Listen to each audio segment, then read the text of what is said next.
Hello and welcome back today. I hope you're all doing well.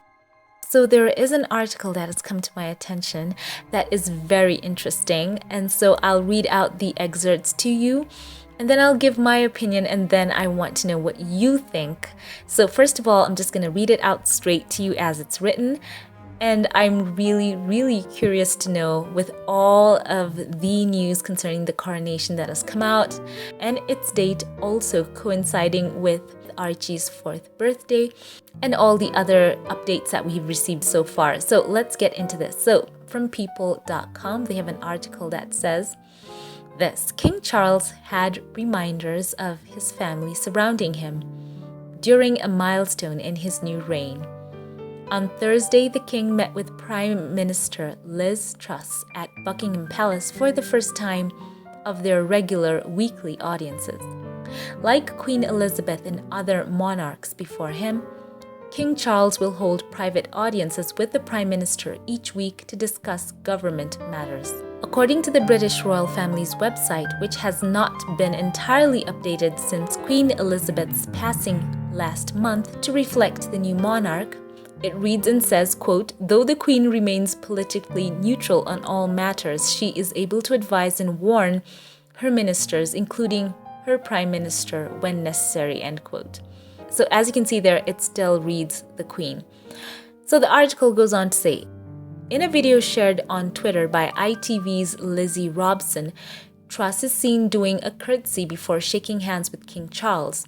The clip also shows a few photographs that are displayed in the room where they are meeting. And get this, the article says upon closer inspection, one image is a portrait from Prince Harry and Meghan's royal wedding in 2018. Taken by photographer Alexei Lubomirski at Windsor Castle following their wedding ceremony at St. George's Chapel, the snap shows Prince Harry and Meghan surrounded by members of their young bridal party. Queen Elizabeth is seated beside the bride and groom next to Prince Philip, with Charles and Camilla standing behind the late royal couple. Beside Meghan is her mother, Doria Ragland, and Kate sits with Princess Charlotte on her lap while Prince William smiles behind them. So King Charles also displayed a photo featuring 4 generations of the royal family: Queen Elizabeth with her heirs in son Charles, grandson Prince William, and great-grandson Prince George. That picture was also taken around Christmas 2019 and released to mark the start of a new decade in January 2020. And the portrait was taken by photographer Ronald McShney, I hope I'm saying that right, in the throne room at Buckingham Palace. And they go on to talk about how Prince George is sporting a pair of tartan pants in the photo, while the Queen smiles behind him in a light blue dress while carrying her signature purse. So the article goes on as well to give the update on the King's coronation that, as I said before, will take place on May the 6th. And the palace has said this: the coronation will reflect the monarch's role today and look towards the future while being rooted in long-standing traditions and pageantry, end quote. So there we have it, that first story. As I said, I'll read it straight out. So first of all, let me ask you in the comment section, share your thoughts and speculations as to why Charles chose to stage both of those photographs in his first weekly audience with Prime Minister Liz Truss. We all know that they have a multitude of portraits that they have all taken. He could have just as easily have only had the one with him there with the heirs. But I would like to know your thoughts. Why do you think he included the one from the wedding, the royal wedding of Prince Harry and Meghan in 2018? Why do you think that he included that one there? So just right now, jump in the comment section and let me know your thoughts. So as we know, we've had a couple of updates, and I read a story earlier that said that, and I'm going to summarize here, that basically says that Camilla is reportedly, quote, very keen for Prince Harry and Meghan to attend the coronation ceremony of Charles next year. It was reported she's been really pushing for the Duke and Duchess of Sussex to attend. That story has also been making its rounds. And I also saw a story where they said that Charles, and I'll look for the quote that says this, quote, Charles is, quote, hopeful that there will be a reconciliation. And this was a story, I think, in Vanity Fair. They said that he has offered public olive branches that were extended to Harry and Meghan in his speech. That's what the article said, addressing them and saying that he loved them, and also talking about how Harry was allowed to wear his uniform. And of course, so they talk about those being olive branches, and also allowing the lawful titles of his grandchildren Archie and Lilibet to stand and not revoking them, citing that might be the final olive branch that would be offered. Of course, we're yet to hear officially concerning their titles. We all know by law that they are already prince and princess, so it would have to be the titles being taken away, not being granted. So yes. So yeah, that article spoke about all those quote olive branches that were offered to Harry concerning his uniform, concerning them being in the speech.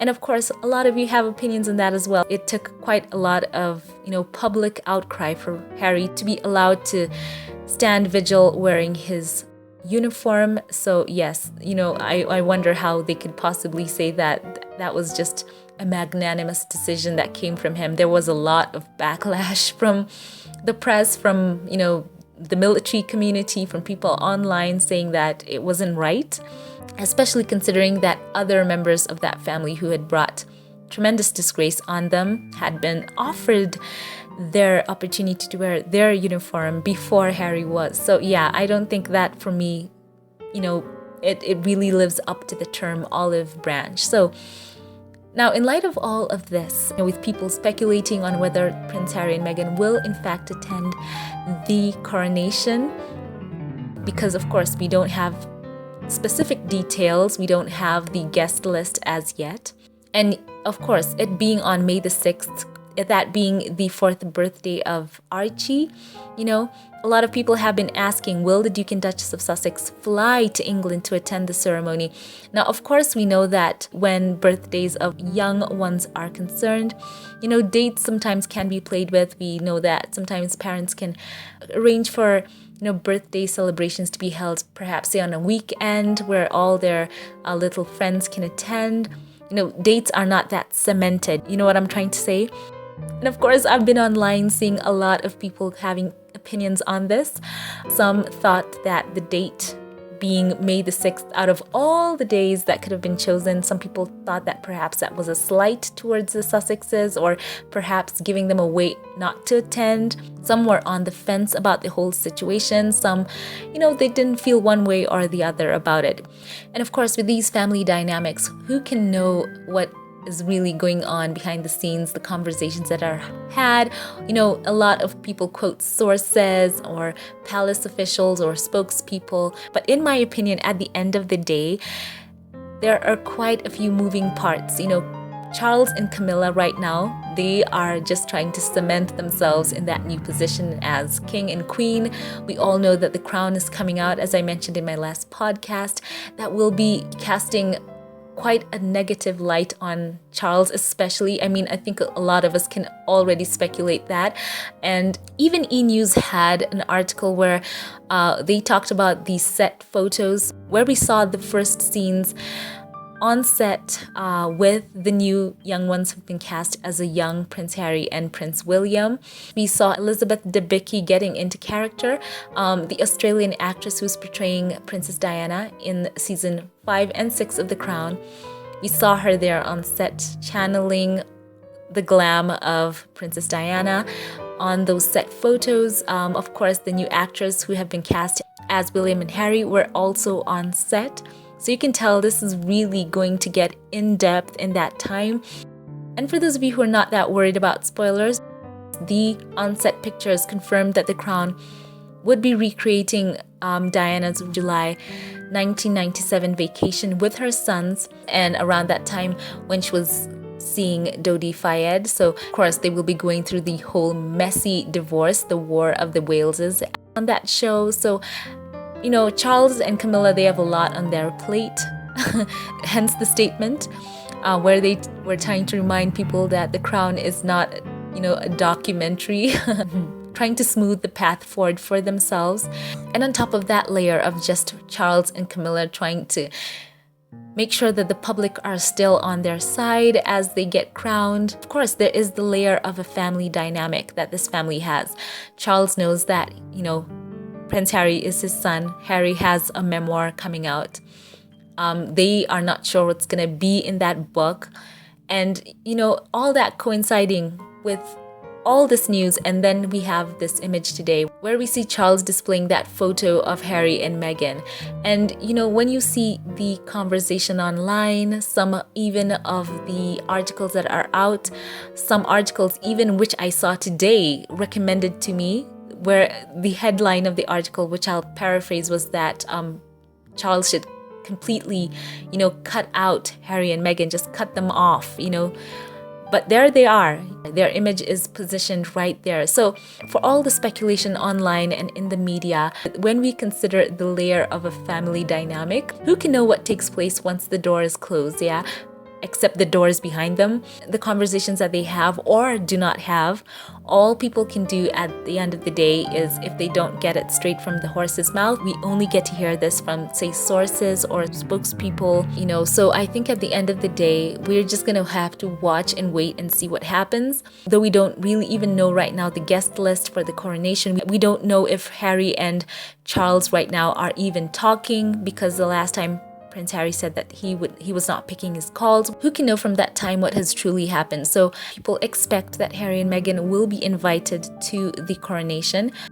Yeah, at the end of the day, we're just going to have to wait and see, and they themselves know, and they will tell us when the time comes what conversations have been had and what have not been had. So the Sussexes are the ones who will lead the charge in letting people know if Charles choosing to have his coronation on May the 6th is a, quote, snub to the Sussexes and, their son's birthday. Harry and Meghan, they will show the world how they feel about that. It will be down to the Sussexes at the end to make the ultimate decision on how that impacts them, even if they will be invited or not. So let's see what happens, yeah? The ceremony of Charles will see him crowned alongside Camilla as a queen. And as they've said, it's going to be a pared down event, toned down in the extravagance of it because of course, we know Britain is in the midst of a cost of living crisis. Let's see what ends up happening. But once again, I want to know your thoughts on the images displayed from the royal wedding at Charles's meeting with Liz Truss. Let me know your thoughts as well on the story that Camilla wants Harry and Meghan at the coronation. Let me also know what your speculation is on the impact that the Crown's upcoming season may have on Charles's and Camilla's popularity in the UK and on the global stage. So jump in the comments section and let me know your thoughts. Thank you all for watching. Thank you to my Patreon, PayPal, and membership supporters right now. A special thank you right now to James Calvin Daniels. Thank you so much for supporting this channel financially. I appreciate you so much and I say God bless. And a special thank you right now to you, Patricia Benjamin. Thank you so much for your continued support. I want to say that it means so much to me, and I want to say that I love you. And thank you right now to you, Henrietta Palmer. Thank you so much. I want to say I'm so grateful to you for giving to this channel. You are so generous and I appreciate you so deeply from the depth of my heart. And thank you to some newer supporters of this channel. Thank you to Leola Brown. Thank you so very much for supporting this channel. You are so special. Thank you. And thank you to Alima Zimmer. I want to say that I'm so deeply grateful and moved by your generosity. Thank you. And thank you to Leslie Allerhead. Thank you for choosing to support this channel and choosing to come along with me on this YouTube journey. Thank you so much. I want to just share with you my deepest appreciation. Thank you once again.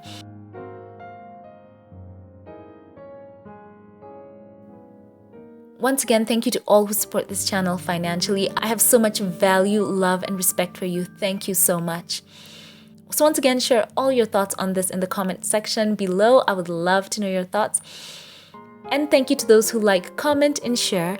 And if you liked this video, give it a thumbs up. Let YouTube know you enjoyed what you watched, and subscribe. It does help out the channel. Thank you all for watching, and I will catch you in the next one. Have a blessed one.